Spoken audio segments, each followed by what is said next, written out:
merah, dan bawang putih. Zaman dahulu kala, di sebuah desa, tinggal sebuah keluarga yang terdiri dari ayah, ibu, dan seorang gadis remaja yang bernama Bawang Putih. Mereka adalah keluarga yang bahagia. Ayah Bawang Putih seorang konglomerat yang sangat kaya raya. Mereka hidup dengan rukun dan damai. Namun, suatu hari, ibu Bawang Putih sakit keras dan akhirnya meninggal dunia. Bawang Putih sangat berduka, demikian pula ayahnya. Mengapa ibu meninggalkan kita begitu cepat ya? Ini memang sudah takdirnya, nak. Tapi kenapa begitu cepat ya? Sudah, yang sudah biarlah sudah. Kau masih punya ayahmu yang akan selalu menjagamu. Dan di desa itu tinggal seorang janda yang memiliki anak bernama Bawang Merah. Semenjak ibu Bawang Putih meninggal, ibu Bawang Merah sering berkunjung ke rumah Bawang Putih. Dia sering membawakan makanan, membantu Bawang Putih membereskan rumah, atau hanya menemani Bawang Putih dan ayahnya mengobrol. Ini sih. Iya, ada apa? Ini ada sedikit makanan untukmu dan untuk ayahmu. Terima kasih, Bu. Ya sudah, ibu ambil pulang dulu ya. Iya. Oh iya, salam juga untuk bawang merah ya. Iya. Pada akhirnya, ayah Bawang Putih berpikir bahwa mungkin lebih baik kalau ia menikah saja dengan ibu Bawang Merah. Dengan pertimbangan dari Bawang Putih, maka ayah Bawang Putih menikah dengan ibu Bawang Merah. Bawang putih, bagaimana kalau ayah menikahi ibu bawang merah? Kamu setuju atau tidak? Aku setuju, Ayah. Soalnya ibu bawang merah begitu baik kepada kita ya. Baiklah kalau begitu. Bagaimana denganmu bawang merah? Ya, aku setuju. Ya kan, Bu? Iya. Awalnya ibu Bawang Merah dan Bawang Merah sangat baik kepada Bawang Putih. Namun lama-kelamaan sifat asli mereka mulai kelihatan. Mereka kerap memarahi Bawang Putih dan kerap memberinya pekerjaan yang berat. Jika ayah Bawang Putih sedang pergi ke kantor, tentu saja ayah Bawang Putih tidak tahu karena Bawang Putih tidak pernah menceritakannya. Alan, kamu harus mencuci piring, mengerjakan pekerjaan rumah. Kau mengerti? Ngerti, Ibu? Hei Putih, kamarku kok belum kau bersihkan? Bersihkan sekarang atau kau tidak akan kami beri makan. Iya, Kak. Suatu hari, ayah Bawang Putih jatuh sakit dan kemudian meninggal dunia. Bawang putih, sepertinya ayah sudah tidak kuat lagi dengan penyakit ayah yang hampir menyebar ke seluruh tubuh ayah. Ayah, Putih mohon jangan tinggalkan Putih ya. Jika ayah pergi, kamu baik-baik saja ya, nak. Iya, Ayah. Bu, aku titip putih ya. Iya, ya. Sejak saat itu, Bawang Merah dan ibunya semakin berkuasa dan semena-mena terhadap Bawang Putih, hampir tidak pernah beristirahat. Putih, kamu harus bangun sebelum subuh untuk mempersiapkan sarapan saya dan untuk bawang merah. Kamu harus mencuci piring, menggosok, dan lain-lain. Kamu mengerti? Ngerti, Ibu? Namun Bawang Putih selalu melakukan pekerjaannya dengan gembira karena ia berharap suatu saat ibu tirinya akan mencintainya seperti anak kandungnya sendiri. Pagi itu, seperti biasa, Bawang Putih membawa bakul berisi pakaian yang akan dicucinya di sungai. Dengan bernyanyi kecil, dia menyusuri jalan setapak di pinggir hutan kecil yang biasa dilaluinya. Hari itu cuaca sangat cerah. Bawang Putih segera mencuci semua pakaian kotor yang dibawanya. Saking terlalu asyiknya, Bawang Putih tidak menyadari bahwa salah satu baju ibu tirinya hanyut terbawa arus. Celakanya, baju yang hanyut adalah baju kesayangan ibu tirinya. Ketika menyadari hal itu, Bawang Putih mencoba menyusuri sungai untuk mencarinya.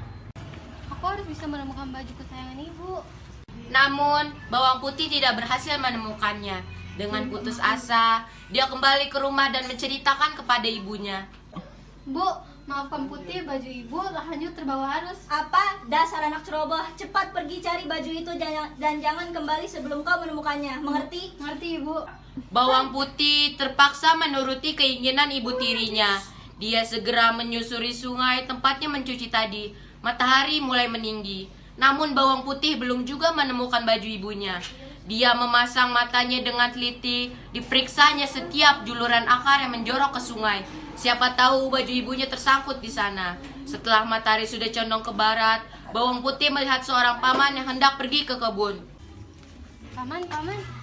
Ya, ada apa, Nak? Apakah Paman melihat kain berwarna merah? Ya, tadi saya lihat. Coba kamu telusuri sungai ini. Di ujung sungai ini ada sebuah gubuk. Di situ ada seorang nenek-nenek. Pasti dia mengambil pakaian yang kamu cari, Nak. Oh, terima kasih, Paman. Ya, baik, Nak. Hari sudah mulai gelap. Bawang Putih mulai putus asa. Sebentar lagi malam akan tiba. Dari kejauhan nampak cahaya lampu yang berasal dari sebuah gubuk tepi sungai. Apakah gubuk ini yang tadi Paman katakan? Bawang Putih segera menghampiri rumah itu dan mengetuknya. Permisi. Siapa kamu, Nak? Saya bawang putih, Nek. Jadi saya sedang mencari kain ibu saya yang hanyut dan sekarang kemalaman. Bolehkah saya tinggal di sini semalam? Ya, tadi baju itu tersangkut di depan rumahku. Sayang, padahal aku menyukai baju itu. Baiklah, aku akan mengembalikannya padamu. Tapi kau harus menemaniku di sini selama 1 hari. Baiklah, Nek. Aku akan menemani Nenek selama seminggu ini. Asalkan Nenek tidak bosan saja denganku. Selama seminggu, bawang putih tinggal bersama dengan nenek itu. Setiap hari, bawang putih membantu mengerjakan pekerjaan rumah nenek. Tentu saja nenek merasa senang.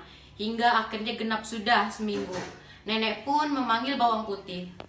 Nak, sudah seminggu kau tinggal di sini dan aku senang karena kau anak yang rajin dan berbakti.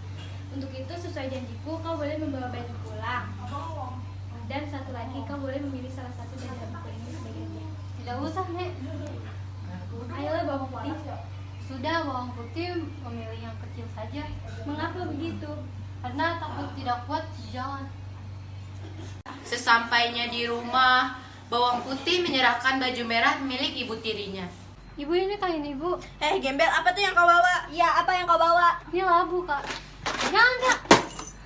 Karena dibanting bawang merah, labu itu pun terbelah. Bawang merah dan ibunya langsung berteriak bahagia dan terheran-heran. Mereka pun bertanya kepada bawang putih. Gembel, kamu dapat emas yang permata itu dari mana? Ya, dari mana? Dari mana? Waktu itu aku sedang mencari baju ibu yang hanyut, yang terbawa arus. Kemudian kemalaman menginap di rumah nenek pinggir sungai. Dan aku disuruh untuk menemani dia selama 1 minggu ini. Setelah mendengar cerita bawang putih, bawang merah pun berencana untuk melakukan hal yang sama. Tapi kali ini bawang merah yang akan melakukannya. Bawang merah, kamu harus melakukan apa yang dilakukan oleh anak sialan itu. Baiklah, Bu. Besok pagi kamu harus pergi ke sungai. Tentu saja serahkan padaku, Bu. Keesokan harinya, bawang merah pun menghanyutkan bajunya ke sungai. Setelah itu, dia sampai di rumah nenek. Nenek tahu tidak baju yang hanyut tadi? Nenek tahu, tapi kamu harus menginap di sini selama 1 minggu. Baiklah, Nek. Selama seminggu itu, bawang merah selalu bermalas-malasan. Kalau ada yang dikerjakan, pasti hasilnya tidak bagus karena dikerjakan dengan asal-asalan. Akhirnya, setelah seminggu, nenek membolehkan bawang merah pulang. Nenek bukan seharusnya memberiku labu karena telah menemani nenek selama seminggu? Ya sudah, ambillah labu ini. Sesampainya di rumah, bawang merah segera menemui ibunya dan dengan gembira memperlihatkan labu yang dibawanya. Karena takut bawang putih minta bagian, mereka pun menyuruh bawang putih untuk pergi ke sungai. Putih, sana pergi ke sungai cuci baju yang kotor. Baiklah, Ibu. Setelah bawang putih pergi, mereka membelah labu tersebut. Tapi ternyata yang keluar bukan emas, melainkan binatang berbisa seperti ular. Binatang itu langsung menyerang bawang merah dan ibunya hingga tewas.